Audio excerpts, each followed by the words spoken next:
amados hermanos, tenemos enfrente de nosotros esta conocida parábola. El nombre con el cual esta parábola ha sido conocida, hermanos amados, de una manera muy popular, es la parábola del hijo pródigo, la parábola del hijo pródigo. Sin embargo, esta parábola, hermanos, es antecedida por dos parábolas más, las así conocidas, la parábola de la oveja perdida y la parábola de la moneda perdida. Estas anteceden en orden a lo que nosotros conocemos como la parábola del hijo pródigo.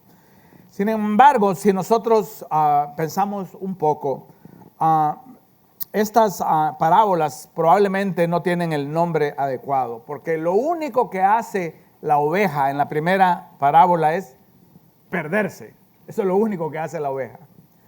Y lo único que hace la moneda en la segunda parábola, hermanos, es también perderse. Es, hermanos, el pastor que de una manera amorosa y diligente busca, mis amados hermanos, a la oveja. Y es aquella mujer diligente que barre la casa hasta encontrar su moneda, que son realmente los protagonistas de estas parábolas. Ahora nosotros decimos que esta es la parábola del hijo pródigo. Y sin embargo, el protagonista principal de esta parábola no es ningún otro, sino el Padre, hermanos, el Padre que prodiga de una manera tan especial su amor para con aquel hijo perdido. Es bien interesante de que, hermanos, en estas tres parábolas hay algo que se pierde, algo de valor que se pierde. En primer lugar es una oveja que se pierde, en segundo lugar una moneda, y en tercer lugar es un hijo. Y yo creo de que esto es, hermanos, algo interesante, porque eso es algo que nosotros sabemos hacer muy bien. Si el ser humano sabe hacer algo muy bien, es perderse. Yo no sé, ¿verdad?, con respecto a ti, pero yo admito, hermanos, de que yo necesito la constante guianza y cuidado del buen pastor de las ovejas, que es Cristo, para no extraviarme. Extraviarnos es algo que lo hacemos con una pasmosa felicidad, hermanos, y pasmosa, hermanos, velocidad. Pero no es lo mismo perder una oveja, perder una moneda, que perder un hijo. Yo no sé si alguien acá, bueno, probablemente todos los que somos padres hemos experimentado la ansiedad de que se nos extravíe un hijo. Vamos a ver cuántos padres aquí se les ha perdido un hijo, ¿verdad? Por lo menos temporalmente. A mí se me perdió un hijo temporalmente. Una de las experiencias más, hermanos, llenas de ansiedad y terroríficas que a un padre le pueden pasar. Y se nos perdió a los 7 años en un super Walmart. Ya sabes cuántos pasillos hay en esas megatiendas. Y este niño, hermanos, se perdió. Y nosotros empezamos a buscarlo, en primer lugar con paciencia. No nos vamos a alarmar, este niño está acá. Y empezamos a recorrer toda la tienda, mi esposa por el lado derecho, yo por el lado izquierdo. Luego nos encontramos de regreso, el niño no está. Luego lo hicimos una vez más por toda la tienda, regresamos, el niño, hermanos, no estaba. Luego empecé a hacerlo yo más rápidamente, el niño no aparecía por ningún lado. Este momento, hermanos, entonces ya el rostro de mi esposa empezaba a reflejar la ansiedad y la angustia. Yo lo estaba ocultando un poquito más, pero igualmente estaba bien preocupado. Tuve que ir donde la gerencia, a través de megáfonos, el sistema de sonido, empezaron a anunciar que había un niño extraviado. Y la gente se empieza a dar cuenta de que es uno, el papá, de que ese niño que está extraviado. Y lo ven con compasión y lo ven también con un poquito de dejo, como de cómo se te pudo extraviar ese niño.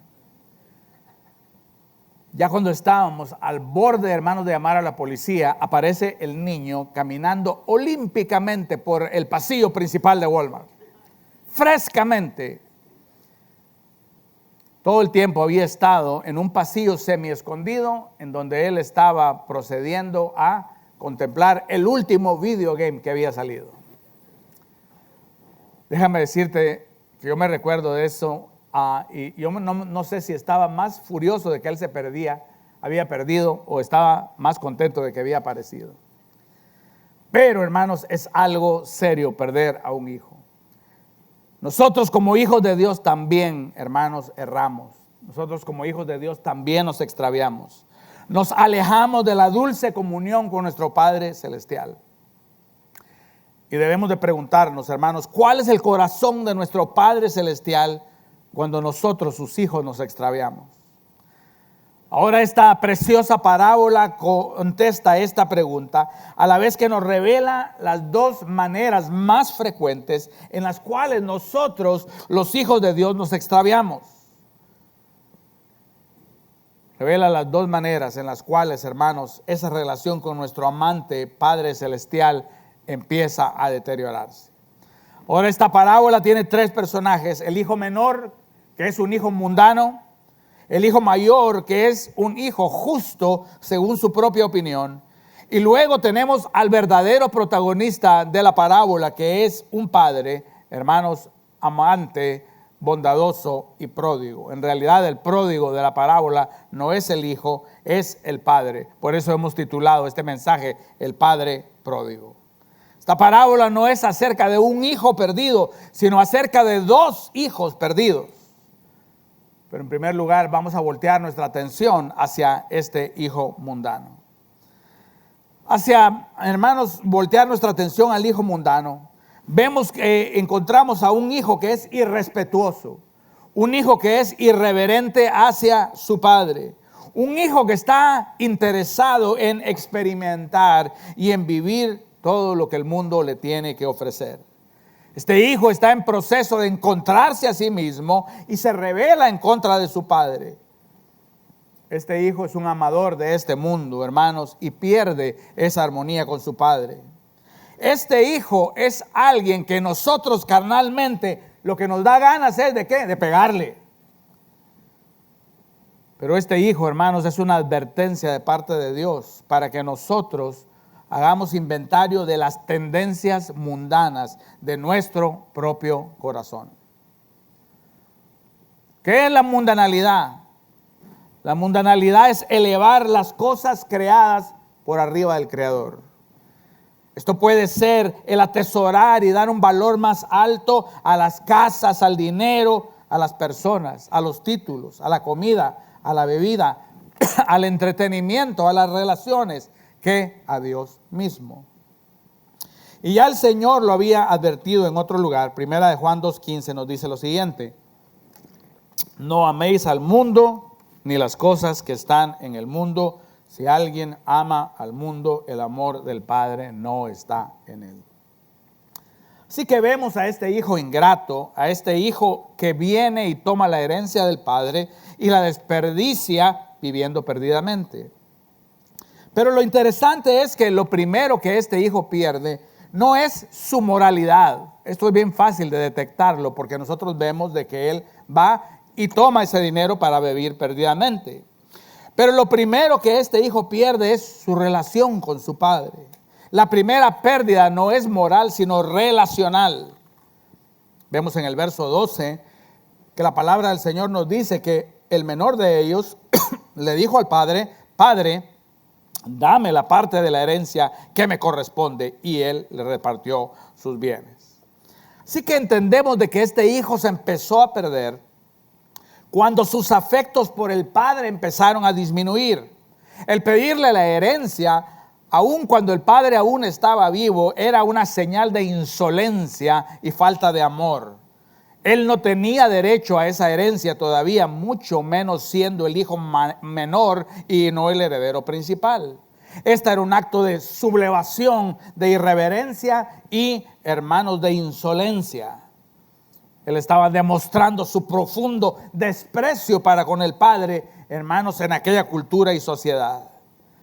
Pero ya en el corazón de este hijo, el mundo y sus deleites habían tomado un lugar principal, un lugar preponderante. Habían tomado un lugar de importancia arriba de su relación con el padre. Y así este hijo se empieza a perder cuando su relación con su padre empieza a deteriorarse. De este hijo se puede decir lo que se dijo en Mateo 15:18. Amaba al padre solo de labios, pero su corazón estaba lejos de él. Y alguien decía que muchas veces la más larga distancia para alguien con respecto a Dios es la distancia entre los labios y el corazón. Podemos decir del Señor y de nuestro Dios que lo amamos, que lo atesoramos, que Él es nuestro todo, y nuestros labios se pueden llenar aún de expresiones de amor hacia Dios. Pero ¿cómo está nuestro corazón para con nuestro Padre Celestial? ¿Es Él aún la razón predilecta de nuestros deleites?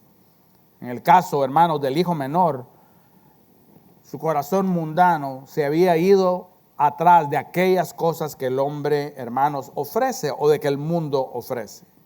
Así que la primera pérdida es relacional y luego viene la decadencia moral, la perdición moral. El verso 13 nos dice que lo juntó todo y partió a un país lejano. Él quería poner distancia, no solo, hermanos, a física, sino una distancia, hermanos, espacial entre él y su padre. Y se va a un país lejano y ahí malgasta su hacienda viviendo perdidamente. Sí que lo que vemos de que la perdición relacional es, hermanos, seguida por la perdición moral.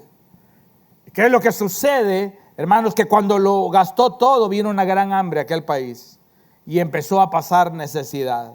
Y termina, hermanos, el hijo de la casa apacentando cerdos. Y no solo apacentando cerdos, sino deseando llenarse el estómago de las algarrobas que comían los cerdos, pero nadie le daba nada. Vemos entonces el engaño, hermanos, del enemigo acá, que ofrece el fruto, pero oculta la maldición que viene detrás de él. Y vemos, hermanos amados, que cuando los deseos, hermanos, se corrompen y se vuelven concupiscencia, cuando uno ama más al mundo que amar a Dios, lo que el mundo ofrece se pudre y nosotros nos pudrimos con ellos. El joven, hermanos, pierde su compás moral, hermanos, pero además de perder la relación con el Padre y además de perderse moralmente, vemos de que él pierde su identidad. Porque estando en aquel, hermanos, hato de cerdo, él viene y dice, volviendo en sí, ¿cuántos de los trabajadores de mi Padre tienen pan de sobra, pero yo aquí perezco de hambre? Sin embargo, ya no soy digno de ser llamado hijo de mi Padre, y le voy a pedir a mi padre que me haga uno de sus jornaleros. Así que aquel hijo cae en desgracia, hermanos, en muchos niveles y se pierde, hermanos, por el camino del mundo en muchos niveles, relacional, moral, financieramente. Y ahora, hermanos, aquel muchacho pierde su identidad. Esto no es solo una expresión de vergüenza. Aquel muchacho verdaderamente ya no se cree hijo. En el mejor de los casos, él aspira a ser un criado en la casa de su padre. Y aquí es donde verdaderamente, hermanos, nosotros debemos abrir nuestros corazones y permitir que la palabra de Dios nos ministre. Porque quizás el mismo día de hoy y en esta temporada en tu vida, tú o yo estamos siendo tentados con los deleites del mundo. Y esto ruega, hermanos, de que nosotros nos hagamos preguntas. ¿Está nuestra mirada aún puesta, hermanos, en la sincera devoción a la persona de Cristo Jesús? ¿O estamos corriendo para alcanzar dinero, casa, comida, bebida, vacación, entretenimiento y placer? Corremos hacia esas cosas, pero cuando es hora de venir a nuestro Padre Celestial, arrastramos nuestros pies. ¿Es nuestra relación con nuestro Padre Celestial lo que un día era? Hermanos, la mundanalidad, hermanos, toca a la puerta de nuestro corazón cada día, de cada cristiano. Déjame decirte que tocó a la puerta del corazón del rey David y lo venció. Tocó a la puerta de Sansón y lo venció. Tocó a la puerta de Demas, un compañero de ministerio de Pablo, y lo venció. Y debemos de preguntarnos si está tocando a nuestra puerta el día de hoy. Y debemos de recordar que todo empieza no con grandes actos, hermanos, de inmoralidad, sino empieza con un enfriamiento en nuestra relación con nuestro Padre Celestial. Y cuando esa relación se empieza a enfriar, entonces lo que el mundo ofrece empieza a parecer de más valor. Y así perdemos nuestro camino, nos extraviamos, nos volvemos ovejas errantes, nos volvemos monedas perdidas, nos volvemos hijos, hermanos, que pierden el deleite por la casa de Dios. perdemos nuestro lugar, nuestros principios, nuestra identidad y podemos terminar metafóricamente en la compañía ¿de qué? De cerdos. Esta parábola, hermanos, es una advertencia para que nosotros, hermanos, estemos atentos a una de las maneras más claras en las cuales los hijos de Dios pierden, hermanos, la cercanía y la íntima relación con Dios. Y es a través del amor a este mundo. Mas hay otra manera de perderse, porque esta no es la historia de un hijo perdido, sino de dos hijos perdidos. Y ahora vamos al segundo protagonista de nuestra parábola, y es el hijo justo, según su propia opinión. Este hijo se pierde sin nunca irse de la casa, porque hay maneras de irse de la casa, hermanos, que son calladas, que son discretas, que son educadas, pero igualmente de mortales. Este hijo es un hijo trabajador, está en el campo cuando el otro desvergonzado regresa. Es un hijo obediente, es un hijo respetuoso, es el tipo de muchacho que nosotros que tenemos hijas desearíamos de que nuestras hijas se fijaran en él. Pero este hijo empieza a creerse su propia fama. Este hijo empieza a creerse verdaderamente bueno. Este hijo se empieza a creer merecedor de todo lo que su padre le ha dado.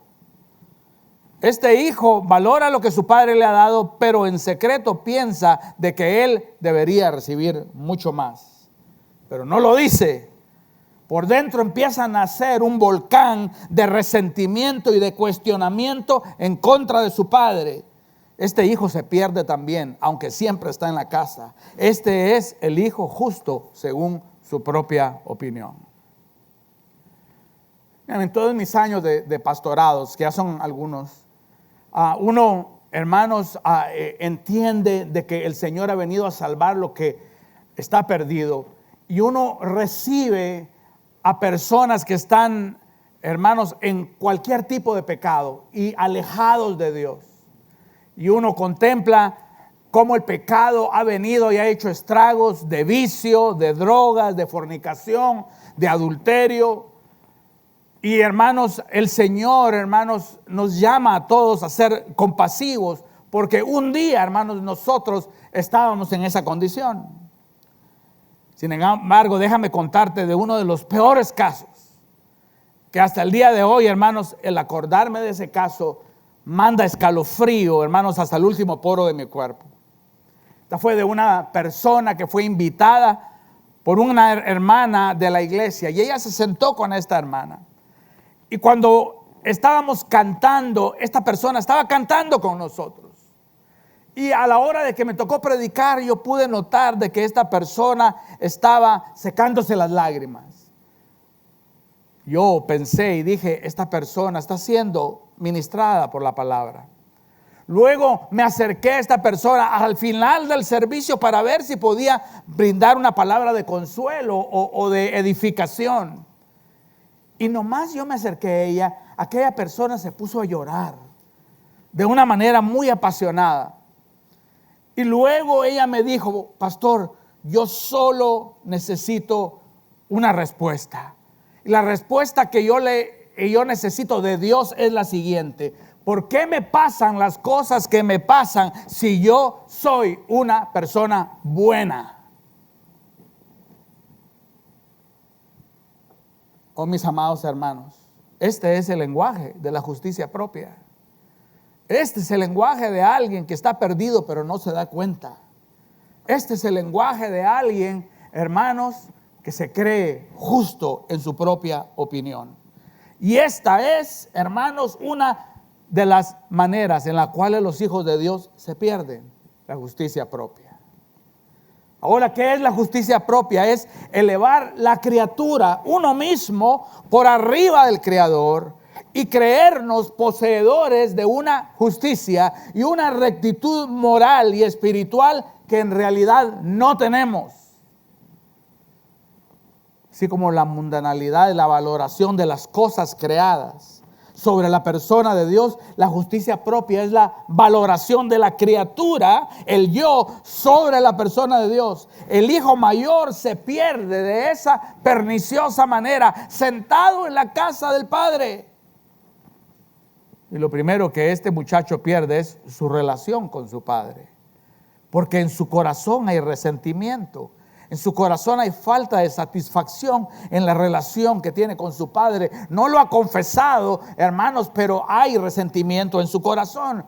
Esto explota cuando el padre recibe a su otro hermano y aquel muchacho se llena de disgusto y aquel muchacho se llena de enojo y no quiere entrar a la fiesta. Es más, el verso 28 dice de que el padre salió y ¿qué? Y le tuvo que rogar que entrara. Un padre rogando al hijo que entre a celebrar de que su hermano había sido encontrado vivo. Ahora, si nosotros creemos que el hijo pequeño era un ingrato, que era un rebelde, que era un mundano, este hijo endurecido, este hijo amargado, este hijo soberbio y quejumbroso no es mejor. El padre le tiene que rogar. Hermanos, esto también era culturalmente deshonroso, de que un padre, hermanos, tuviera que rogarle al hijo que participara de una fiesta que él mismo había, hermanos, puesto en marcha. El padre no rogaba. Pero aquí, hermanos, se había perdido una relación. El hijo creía que el padre no lo trataba justamente, de acuerdo a qué tan buen hijo él era. Y esto había arruinado el corazón del hijo para con el padre. La justicia propia, igual que la mundanalidad, daña nuestra relación con Dios. Y luego viene la perdición moral, igual que en el otro caso. Porque cuando aquel muchacho abre la boca, hermanos, vomita el lenguaje de la justicia propia. Tantos años te he servido, nunca he desobedecido ninguna orden tuya y sin embargo nunca me has dado un cabrito para regocijarme con mis amigos. Yo me merezco mucho más. Pero cuando vino este hijo tuyo, entonces mandaste a matar el becerro encordado. Este es el lenguaje de la justicia propia. Es el decir, lo que tengo me lo merezco, pero en realidad merezco más. Y lo que no tengo, ¿por qué no me lo da Dios? Si yo en realidad soy bueno y he guardado los mandamientos. Y si me pasa algo malo o difícil o contrario, ¿por qué me pasa a mí? Oh, hermanos, aquel hijo no se emborrachó. Aquel hijo no desperdició el dinero en rameras. Aquel hijo, hermanos, no visitó la compañía de los cerdos. Este es el hijo mayor. Pero no nos engañemos, es igual de pecador, es igual de ingrato, es igual de inmoral. No hay que arrastrarse por el lodo de la fornicación y de la droga y del alcoholismo, hermanos, para quedarse corto de la gloria de Dios, para que nuestra relación con nuestro Padre Celestial se enfríe. Basta con, hermanos, fomentar un corazón legalista, un corazón duro, un corazón engreído, un corazón soberbio y quejumbroso y lleno de justicia propia. Tantos años he vivido bajo la casa del cuidado del Padre, pero había vivido resentido, abrigando quejas, disgustado. Claro, él se enoja porque se cree merecedor de todo. Y de lo malo que le pasa, hermanos, él no se lo merece. ¿Por qué? En su mente él es justo, en su mente él es bueno. Él es un justo según su opinión. Y esto es igual de inmoral, hermanos, que lo que hizo el hermano menor. Él ha perdido como su hermano el compás de lo que es verdadero, justo y bueno. Es otro hijo perdido. Y ahora este hijo, como su hermano, pierde también la identidad. Cuando le dice, tu hermano apareció, él no viene y dice, ¿verdad? Mi hermano apareció, está bien. Estoy un poco molesto con él, papá, pero ¿sabes qué? Ya, no dice mi hermano, él dice, este es tu hijo. Verso 30, este es tu hijo que ha consumido sus bienes con ramera, tus bienes con ramera.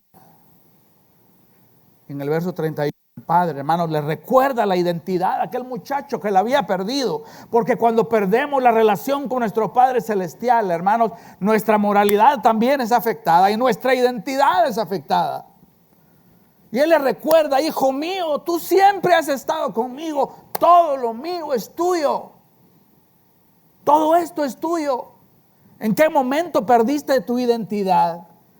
¿En qué momento dejaste de entender de que tú eres mi hijo y yo soy tu padre? Como su hermano, este muchacho ha perdido su identidad. Está rodeado de cosas que son suyas, no las disfruta. Se comporta en la mente como un esclavo. Vive en la casa del padre, pero lo hace sin gozo, sin alegría. Siempre hay una queja, siempre hay una razón para estar irritado. Su hermano no es su hermano, sino es el hijo de su padre. Y su padre no es su padre. ¿Sabes lo que es su padre? Es el patrón.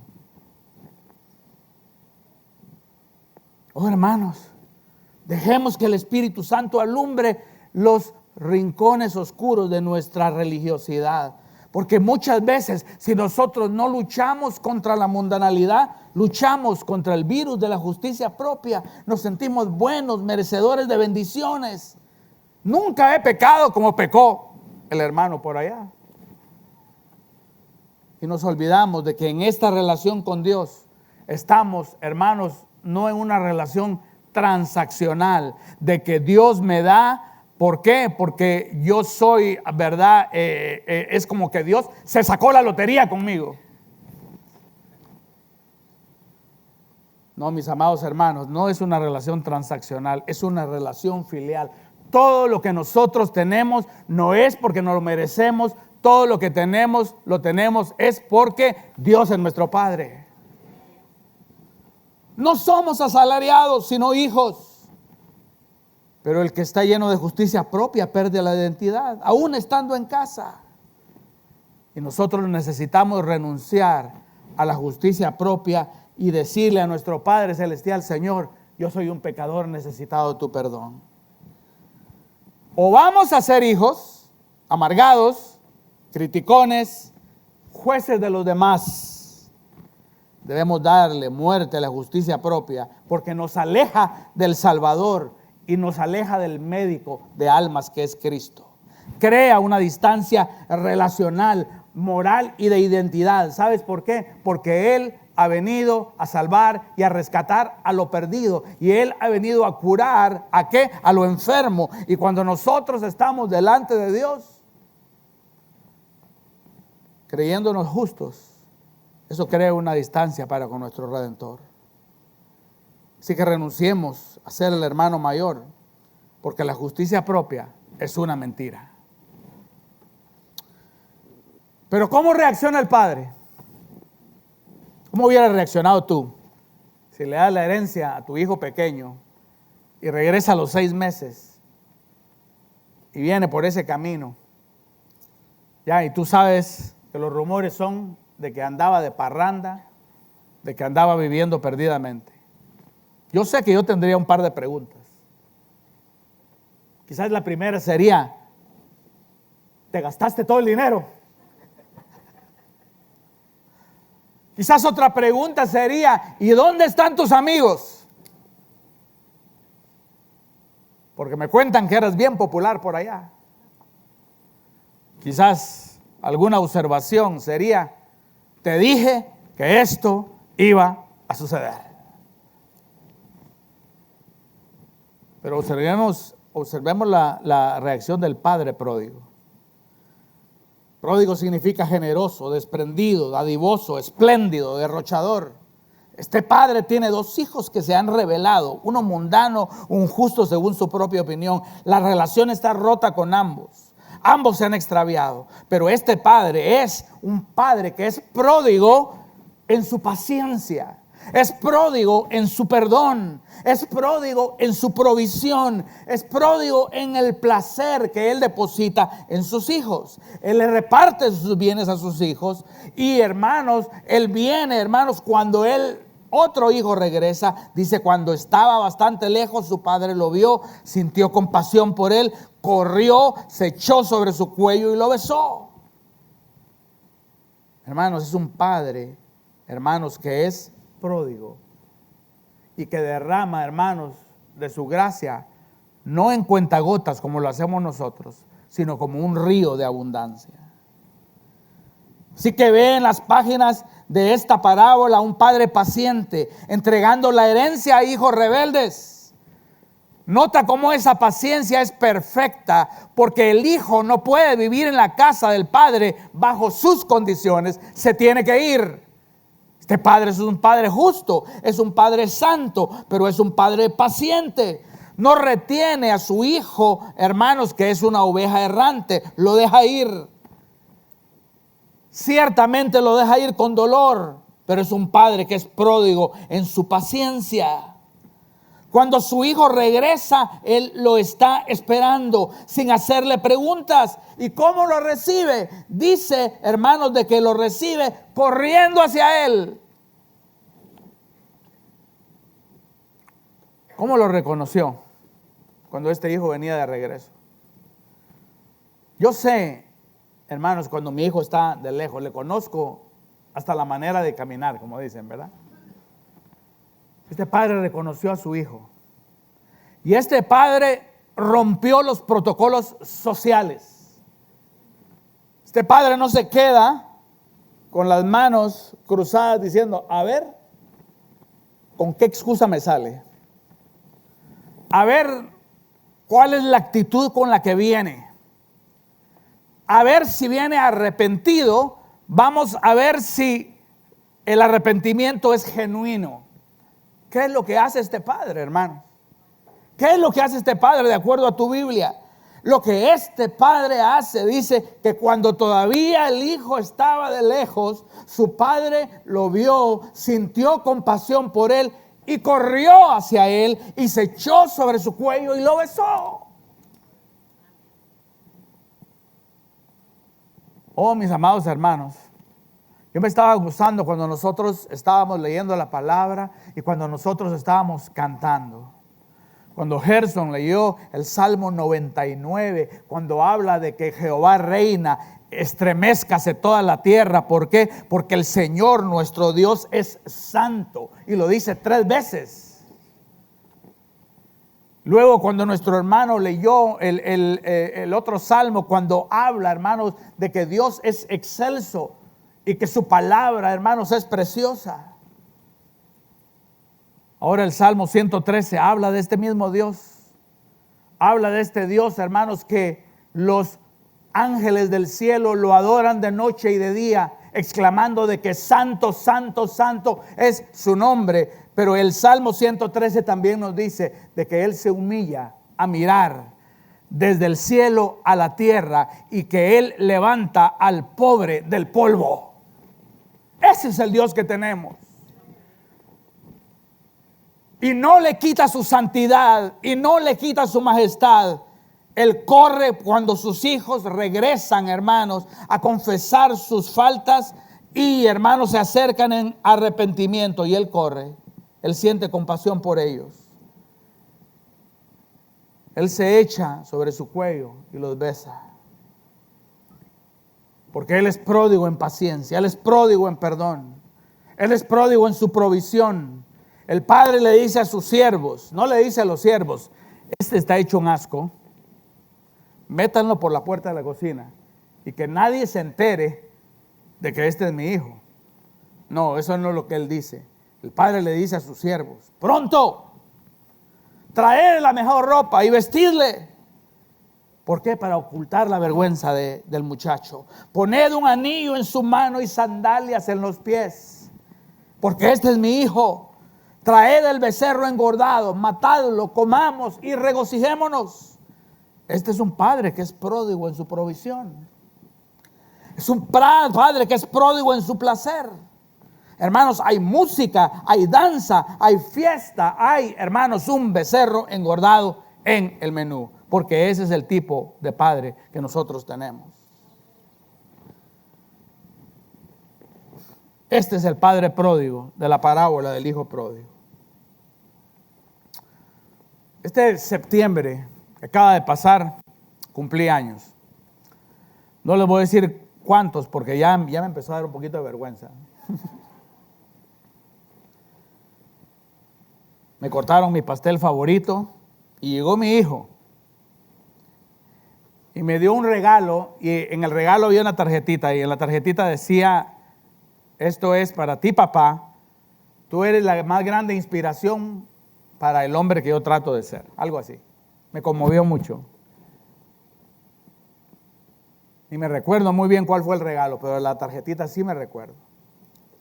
Sin embargo, yo sé de que yo me quedé corto en ser el padre que mi hijo necesitaba. Fui un padre imperfecto. Aún en mis mejores momentos, hermanos, me quedé corto. Y luego en aquella mesa que estábamos celebrando, estaba mi nietecito también, 5 años, de pura energía, indomable. Y yo sé de que mi hijo está tratando de ser el mejor padre para él. Pero yo sé que cuando se hagan las cuentas, él también se habrá quedado corto. ¿Por qué? Porque somos padres imperfectos. El otro día yo fui a ver a mi papá, 92 años y en una silla de ruedas. Ha sido un buen papá, un buen proveedor, alguien cariñoso y bueno, pero también imperfecto, como todos nosotros. Pero cuando vemos el padre de esta parábola, las sombras y las figuras se empiezan a desvanecer. Porque este no es un retrato de un padre cualquiera. Este es el retrato de nuestro Padre Celestial.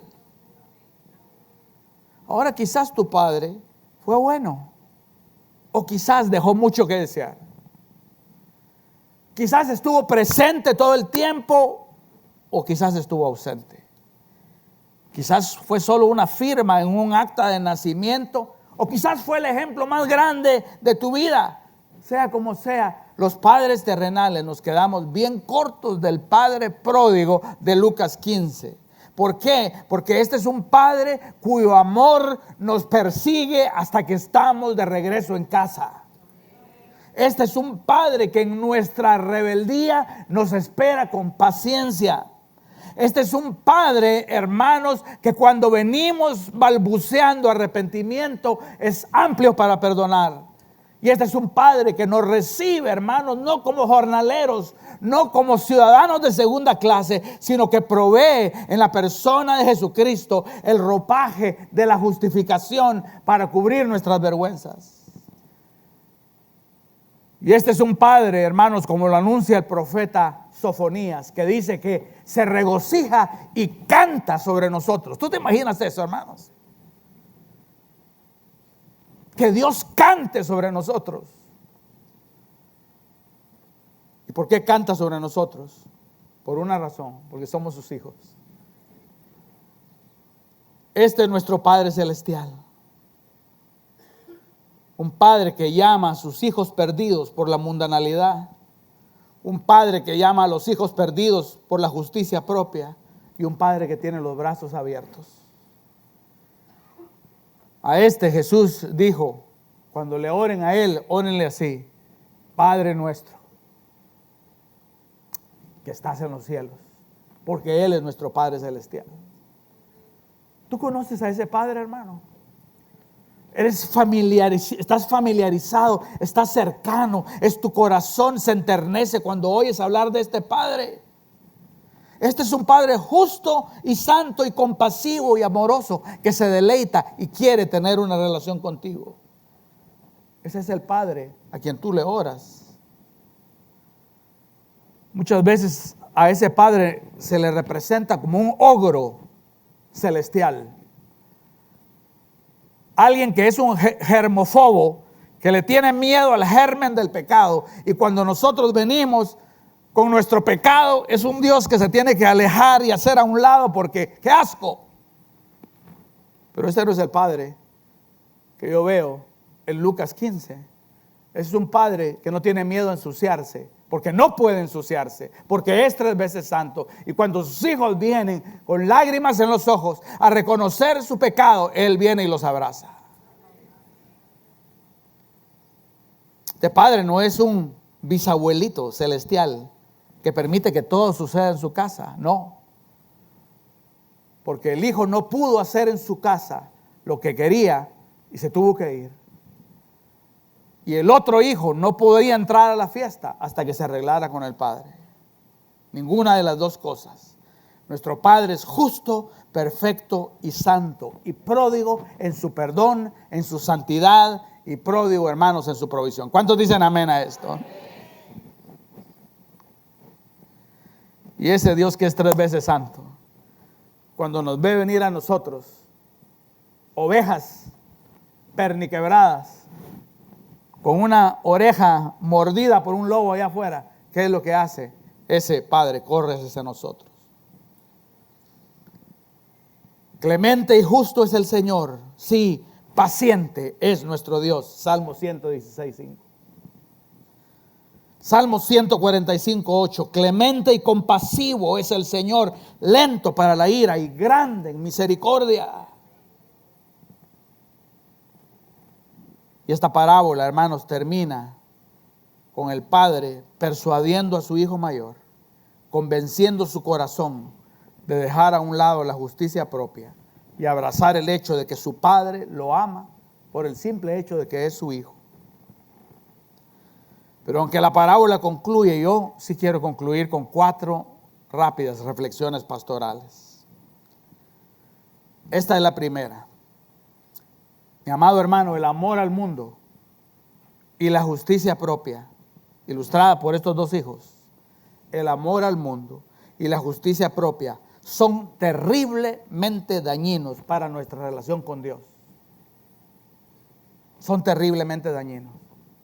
Y al final nos llevan a terminar con nada. Dice el hijo menor que al final él nadie le daba y nadie le ofrecía nada, ni siquiera las algarrobas de los cerdos. Y el hijo mayor se queja de que el padre no le daba nada, ni siquiera un cabrito. Porque ese es el engaño del pecado. Promete mucho y nunca da nada. Hermanos, y si estas 2 maneras de perdernos como hijos están tocando a la puerta, el Señor está hablando a nuestro corazón, hermanos, para que nosotros digamos: no, mi relación con mi Padre Celestial es demasiado importante para que yo ceda a la tentación del mundo o de la justicia propia. Vengo delante de ti, Padre Celestial, para recibir tu gracia. Segunda reflexión pastoral, mis amados hermanos: el amor al mundo y la justicia propia son tendencias pecaminosas de nuestro corazón, de las cuales debemos constantemente estarnos arrepintiendo. Tenía razón Martín Lutero cuando dijo: la vida del cristiano es una vida de arrepentimiento. Si no es un enemigo, es el otro, hermanos, pero debemos constantemente estarnos arrepintiendo delante del Señor y decirle: Señor, perdona las tendencias mundanas de mi corazón.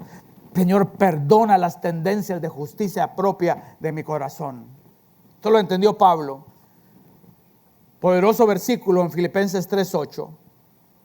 Él viene y dice: y aún más yo estimo como pérdida todas las cosas en vista del incomparable valor de conocer a Cristo Jesús, por quien lo he perdido todo y lo considero como estiércol todo, con fin de ganar a Cristo. Fuerte palabra, es aún más fuerte en el original. Tengo todo como estiércol con tal de ganar a Cristo y ser hallado en Él, atención, no teniendo mi propia justicia derivada de la ley, sino la que es por la fe en Cristo, la justicia que procede de Dios sobre la base de la fe. Y venimos, hermanos, todos los días delante del Señor y le decimos: Señor, cuando yo esté delante de ti, Señor, no va a ser por ninguna obra que yo haya, Señor, hecho, porque mis obras me condenan. Es por la obra de tu Hijo Jesucristo en la cruz del Calvario.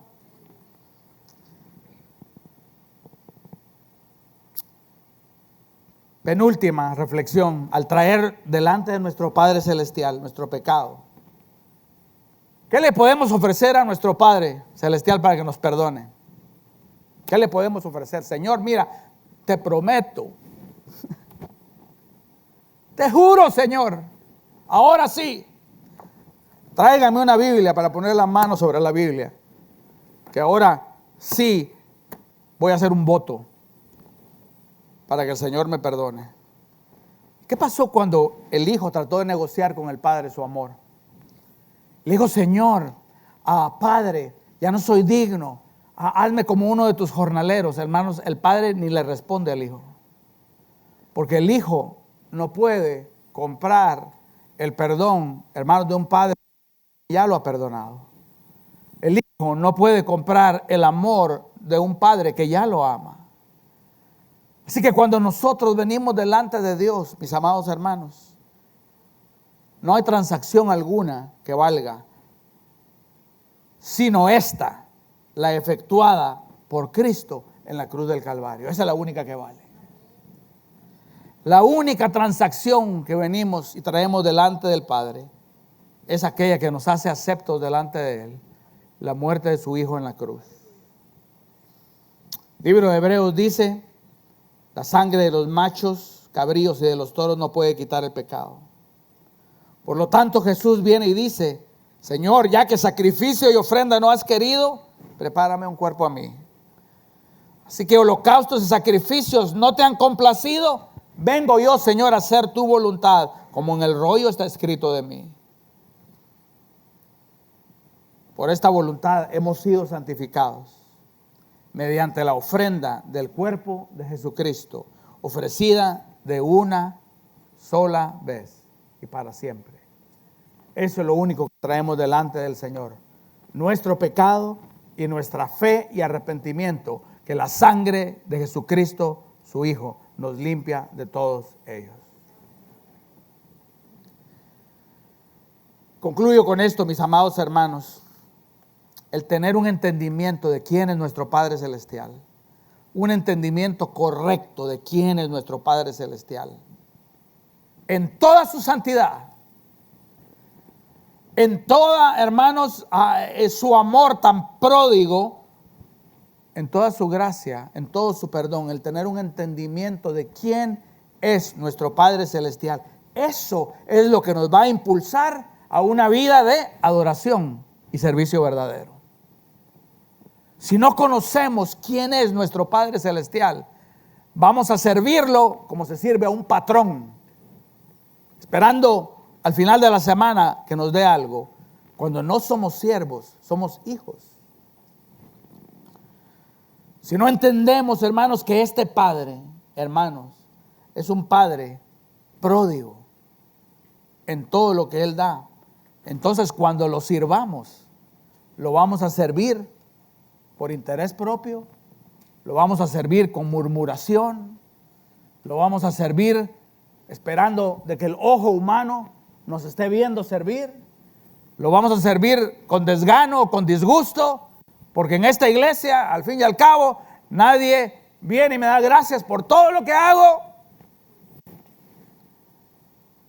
Oh, mis hermanos, pero si nosotros tenemos delante de nosotros esta estampa de quién es nuestro Padre Celestial, hermanos, esto nos va a impulsar a una vida de adoración. Y cuando entremos por esas puertas, vamos a venir listos, ¿para qué? Para adorarle con todo el corazón y para servirlo, hermanos, con todas nuestras fuerzas, hermanos, porque Él se lo merece. ¿Cuál es el corazón de Dios como Padre para con sus hijos perdidos? Este es nuestro gran consuelo.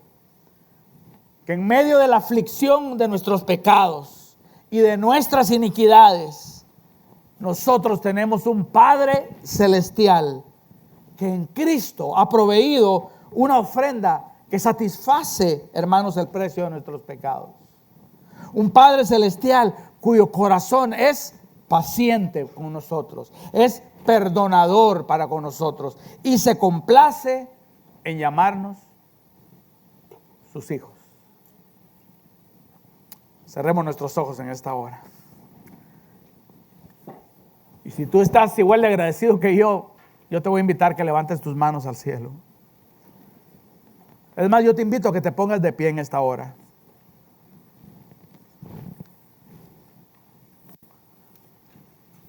Que nosotros vengamos y le digamos, Señor, gracias, Señor.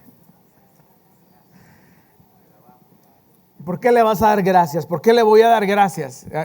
Yo te sugiero esto. Empecemos dándole gracias por su paciencia para con nosotros. No con la paciencia que Él tiene con el prójimo. Mi hermana, no la paciencia que Él tiene con tu esposo. O viceversa. Sino ven y dile al Señor: Señor, gracias por la paciencia, Señor, que tú tienes conmigo, Señor, que soy un pobre pecador, Señor.